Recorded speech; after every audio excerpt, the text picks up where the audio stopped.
supplements. My name is Chris Dorn, and if you're reading this, it's probably already too late. You, like me, have taken those cursed pills, and now, searching for answers, you've come across my story.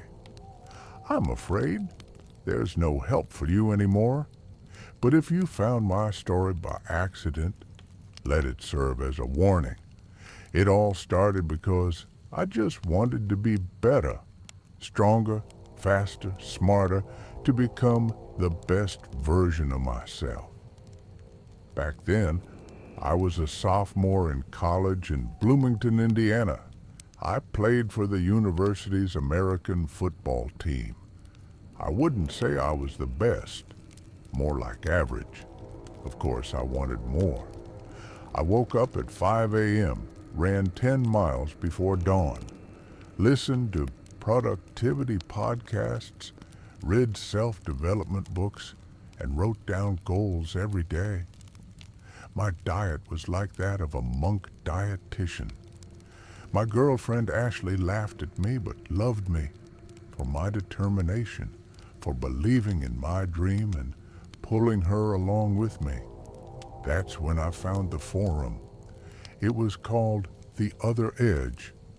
You wouldn't find it on regular Google. You had to use Tor and type some ancient URL manually. I don't know who sent it to me.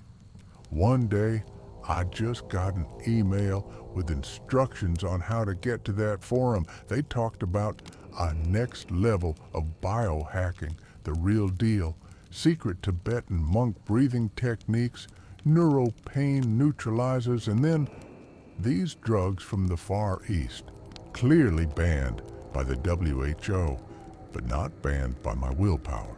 They were called DRAX. The seller called himself Just Koji. No photos, no contacts, only a cryptocurrency wallet and a page with instructions. The wording was strange. Don't drink it, but let it in. 1 capsule a day on an empty stomach. No caffeine. Don't share with others. It was all covered in pseudoscientific nonsense, but hell, I needed this. A month and a half later, the pills were at my door. The package had no identifying marks except the words DRAX and the same slogan, "Don't drink it, but let it in." The box had no barcode or stamps. I have no idea who or how it was delivered. Still, I pulled out a strange glass vial of capsules and took one. 2 days later, I felt like the battery inside me had been swapped for a nuclear reactor. I could sleep 2 hours a day and still wake up more energized than before. I fought like a lion at practice. My reflexes became superhuman, and I had to double the weights in the gym. The coach said I finally found myself.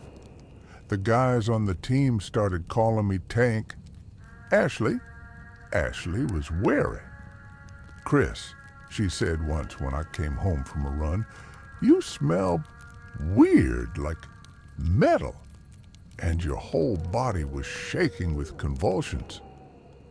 I didn't pay much attention, probably just a bad dream. But then everything started to change. At first it was pain, deep pain inside, like something inside me was expanding, spreading, stretching limbs. I thought it was muscles, growth, an effect. But then things started growing on my elbows, spikes, like horns, but under the skin. They hurt, piercing the tissue, slowly pushing out. And my eyes. Ashley said once that they were no longer mine, like I was looking at her but from far away, like someone else was inside me. Then came the hunger. At first, just strong, then painful, then twisted. I caught myself staring at raw beef with some kind of animal lust. And one day, at a squirrel hopping from branch to branch, I imagined tearing it apart, blood running down my hands. I flinched, spat, slapped my face, but it didn't go away. I started wearing long sleeves, applying creams prescribed for people with psoriasis and eczema. I told everyone I had allergies. The guys on the team laughed. "Looks like our tank's starting to rust," they joked. But I wasn't laughing. My skin began to peel and dark, dense plates appeared beneath it. I realized it wasn't an allergy. It was a mutation. And the worst part, I liked it. The pain brought clarity. Like with every new thorny growth, some ancient instinct woke inside me.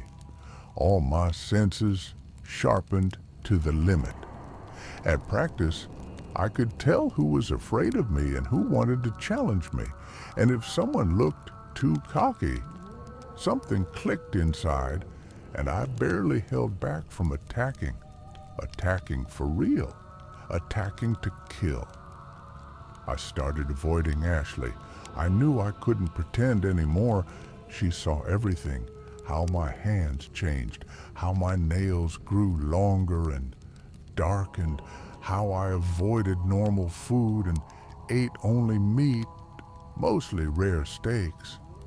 One night, she found me in the kitchen, gnawing on raw pork, clutching it like a wild animal. My teeth had grown harder, sharper. We hadn't made love since the transformation started. I was afraid I'd hurt her, or worse, pass this nightmare on to her. "You have to see a doctor," she said once. "I don't recognize you. This isn't you, Chris." I just nodded silently, though inside I knew there was no doctor who could help me. I began having dreams, bloody, black and white. I ran barefoot through the woods, my bones breaking and healing, spikes piercing flesh. In my dreams, I hunted terrified people. I hunted them. And when I woke up, I tasted flesh in my mouth. At some point, I realized I was losing myself. I was disappearing, and he, the new me, was coming out. I tried to stop. I stopped taking the capsules, but it changed nothing. The process was already triggered. I wasn't transforming. I almost was it. And by the way, yes, I took those damn capsules apart. Inside, I found thin, dry fibers.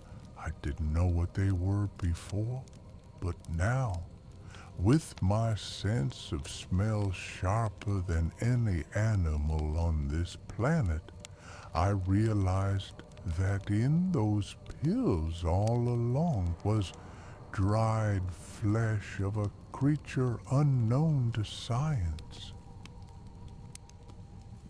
The last straw was an incident on the street. Ashley and I were coming home when some guy approached us. Drunk, started provoking, something snapped inside me, everything went black.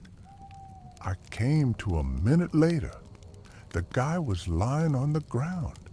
His face was unrecognizable, like I'd pushed it into his skull. His throat was torn out, and his belly ripped open. His insides were scattered all over the road, and I stood there, covered in his blood and bits of flesh. Ashley lay on the ground, covering her head with her hands, quietly crying, her whole body shaking horribly. And then I understood it was over for me here. This was no place for me anymore. I was a terrible threat to everyone around. I sneaked into our apartment, packed my things, grabbed some food, wrote a farewell note to Ashley and left. Now I live in an old hunting cabin. I stumbled on it by chance deep in a remote forest. Just trees, woods, fog, me and my old laptop where I'm writing this. Coffee, which I was told not to drink with the pills, briefly brings me back to myself, even though it burns my throat like hell.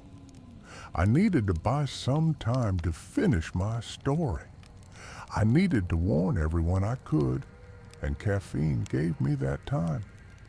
I hope I managed to publish this story online, although right now I have no idea how I'll pull it off. I'm already completely changed. I often hear screams, or think I hear them. Sometimes I remember how Ashley's hair smelled, but I don't remember how her face looked anymore. But more and more I smell people somewhere far away, and it scares me. Soon my mind will leave me for good, and I will go hunting.